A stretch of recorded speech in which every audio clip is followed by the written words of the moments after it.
नमस्कार दोस्तों, आपके यूट्यूब चैनल स्टडी पॉइंट अभी में आपका स्वागत है। आज हम शुरू करेंगे भारत का प्राचीन इतिहास, जिसमें हम हड़प्पा सभ्यता का पार्ट फर्स्ट करेंगे। दिल्ली पुलिस में सिलेक्शन पाने के लिए चैनल से जुड़े रहें और वीडियो को लास्ट तक ज़रूर देखें। वीडियो अच्छी लगे तो वीडियो को लाइक करें। आओ आज के सेशन की ओर चलते हैं। क्वेश्चन नंबर 1, हड़प्पा सभ्यता का सर्वाधिक मान्यता प्राप्त काल है। हड़प्पा सभ्यता का सर्वाधिक मान्यता प्राप्त काल 2500 ईसा पूर्व से 1700 ईसा पूर्व तक है।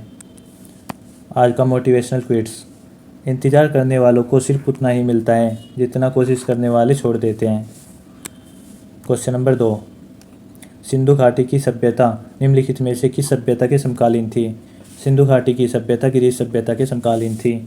सिंधु की सभ्यता मिस्र की सभ्यता मेसोपोटामिया की सभ्यता के समकालीन थी, क्योंकि इन देशों के साथ सैंधव वासियों का व्यापारिक और सांस्कृतिक संबंध था। सिंधु सभ्यता ग्रीस की सभ्यता के समकालीन नहीं थी। क्वेश्चन नंबर 3, सिंधु घाटी की सभ्यता कहाँ तक विस्तृत थी। सिंधु घाटी की सभ्यता पंजाब, राजस्थान, गुजरात, उत्तर प्रदेश, हरियाणा, सिंध और बलूचिस्तान तक विस्तृत थी। यह सभ्यता लगभग 2500 ईस्वी पूर्व दक्षिण एशिया के पश्चिमी भाग में फैली हुई थी, जो कि वर्तमान में पाकिस्तान तथा पश्चिम भारत के नाम से जाना जाता है। सिंधु घाटी सभ्यता मिस्र, मेसोपोटामिया, भारत और चीन की 4 बड़ी सभ्यताएं प्राचीन नागरीय सभ्यताओं में से अधिक उन्नत थी।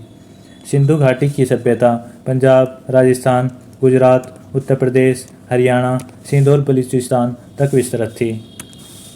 क्वेश्चन नंबर 4, सिंधु घाटी की सभ्यता में घोड़े के अवशेष कहाँ मिले हैं। सिंधु घाटी सभ्यता में घोड़े के अवशेष सुरकोतड़ा में मिले हैं। क्वेश्चन नंबर 5, सिंधु घाटी स्थल कालीबंगन किस प्रदेश में है। सिंधु घाटी स्थल कालीबंगन राजस्थान में है। कालीबंगा राजस्थान के हनुमानगढ़ जिले का एक प्राचीन एवं ऐतिहासिक स्थल है। यह हड़प्पा सभ्यता के बहुत दिलचस्प और महत्वपूर्ण अवशेष मिले हैं। कालीबंगा एक छोटा नगर था। यहाँ एक दुर्ग मिला है।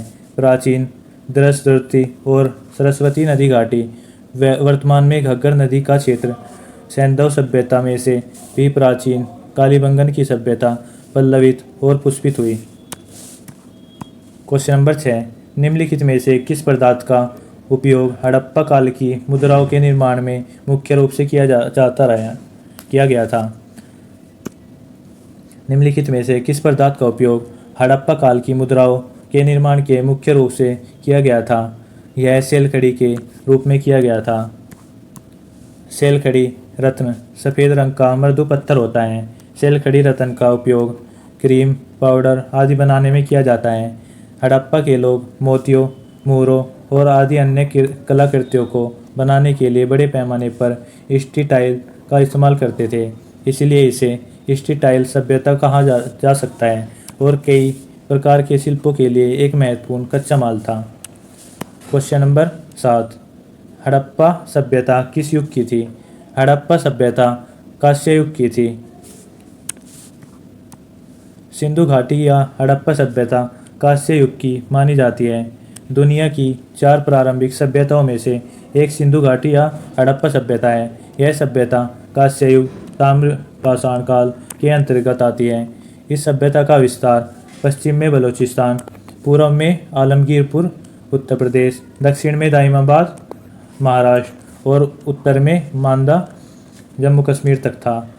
प्रथम बार कांस्य के प्रयोग के कारण इसे कांस्ययुगीन सभ्यता भी कहा जाता है। सिंधु घाटी सभ्यता के 1400 केंद्र को खोजा जा सका है, जिसमें से 927 केंद्र भारत में हैं। 80% स्थल सरस्वती नदी और उसकी सहायक नदियों के आसपास है। अभी तक कुल खोजों में से 3% स्थलों का ही उत्खनन हो पाया है। क्वेश्चन नंबर 8, सिंधु घाटी सभ्यता के लोग का मुख्य व्यवसाय क्या था। सिंधु घाटी सभ्यता के लोगों का मुख्य व्यवसाय कृषि था। हड़प्पा सभ्यता, हड़प्पा संस्कृति या सिंधु सभ्यता में हमें कृषि और पशुपालन की पर्याप्त व महत्वपूर्ण जानकारी प्राप्त होती है। हड़प्पा सभ्यता के लोगों ने कृषि पर अत्यधिक ध्यान दिया। मोहनजोदड़ो हड़प्पा और कालीबंगन में मिले अन्नागारों कोठोरों से यह स्पष्ट होता है कि अनाज इतनी अधिक मात्रा में उगाया जाता था कि उनमें हड़प्पा वासियों सिंधु वासियों की तत्कालिक आवश्यकता की पूर्ति हो जाने के बाद भी उन्हें जमा किया जा सके। सिंधु सभ्यता में फसल काटने के लिए संभवतः पत्थर या तांबे के हाशियों का प्रयोग किया जाता था। यहाँ से कोई फावड़ा या हाल नहीं मिला है। कालीबंगन की पूर्व हड़प्पा अवस्था में हल से खेती किए जाने के साक्ष्य मिले हैं। ये हल संभवतः लकड़ी से बने हुए होते थे, जिसके निचले सिरे पर लकड़ी या तांबे की फाल लगी होती थी। क्वेश्चन नंबर 9, हड़प्पा सभ्यता के निवासी थे। हड़प्पा सभ्यता के निवासी शहरी थे। सिंधु घाटी सभ्यता मुख्य रूप से एक शहरी सभ्यता थी जो इस सरप्लस कृषि उत्पादन और वाणिज्य से जुड़ी थी। बाद में दक्षिणी मेसोपोटामिया में सुमेर के साथ व्यापार शामिल हुआ। हड़प्पा वासियों के पास सिंधु नदी के साथ कई व्यापारिक मार्ग थे जो फारस की खाड़ी, मेसोपोटामिया और मिस्र तक जाते थे। व्यापार की जाने वाली कुछ सबसे मूल्यवान चीज़ें कारेलियन और लैपिस लाजुली थी। यद्यपि तांबे और कांस्य उपयोग में थे, फिर भी तांबे का उपयोग नहीं किया गया था। कपास बुने हुए थे और कपड़ों के लिए रंगे थे। गेहूँ, चावल और कई प्रकार की सब्जियां और फलों की खेती की गई थी और कुबड़ वाले बैल सहित कई जानवरों को पालतू बनाया गया था। क्वेश्चन नंबर 10, सिंधु सभ्यता के घर किसके बनाए जाते थे? सिंधु सभ्यता के घर पक्की ईंटों के बनाए जाते थे। इस सभ्यता की सबसे विशेष बात थी यह विकसित नगर निर्माण योजना। इसकी विकसित विकास नगर योजना सबसे महत्वपूर्ण विशेष बात थी। हड़प्पा तथा मोहनजोदड़ो दोनों नगरों में अपने दुर्ग थे जहाँ शासक वर्ग का परिवार रहता था। प्रत्येक नगर के दुर्ग के बाहर निम्न स्तर का शहर था जहाँ ईंटों के मकान में सामान्यतः लोग रहते थे।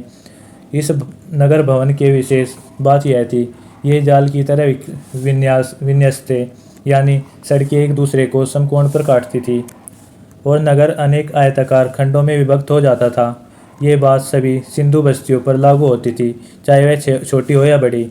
हड़प्पा तथा मोहनजोदड़ो के भवन बड़े होते थे। वहाँ के स्मारक इस बात के प्रमाण हैं कि वहाँ के शासक मजदूर जुटाने और कर संग्रह में परम कुशल थे। ईंटों की बड़ी बड़ी इमारत देखकर सामान्यतः लोगों को यह भी लगेगा कि यहाँ शासक कितने प्रतापी और प्रतिष्ठावान थे। दोस्तों, आज के पार्ट में इतना ही। नेक्स्ट पार्ट कल आएगा। यह सीरीज़ दिल्ली पुलिस के लिए चलाई जा रही है, जिसमें आपको पूरा इतिहास, भूगोल और संविधान और सभी स्टैटिक जीके कराई जाएगी।